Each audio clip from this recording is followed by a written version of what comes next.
kaptam Sunny Angel-t a barátnőimmel. Bemutatom őket. Ő itt a Jászmin. Igen. Ő meg itt a másik Jászmin. Ő meg itt a testvére. Ő meg itt neki a testvére. Úgyhogy nyissuk ki. Most ez nincsen úgy becsomagolva, úgyhogy nyissuk. Remélem várjatok. De be van csomagolva. Mindjárt.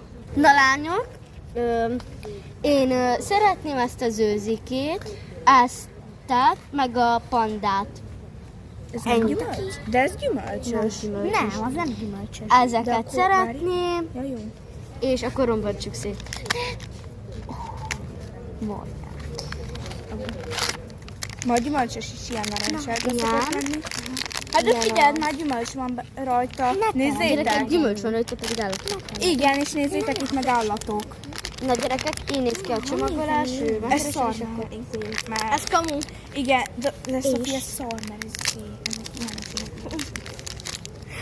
Gyerekek, az őzikét kaptam! De ezt nem lehet felragasztani. De. De van benne. Ebbe van elvileg, vagy abba. Gyerekek, ezt kaptam, amit pont akartam.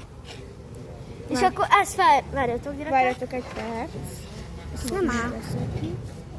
Van még egy, majd gyere. Hol lejön? Meg ezt Várjatok, gyerekek. Mondja, hogy ezt kapta ki, nem? Ő ezt kapta. Addig nem állítok. Én meg Gyerekek, megállít. Gyerekek, majd még jövök ilyen videókkal, majd még lesz egy Labubus, és még egy Sunny Angel! Sziasztok! Sziasztok!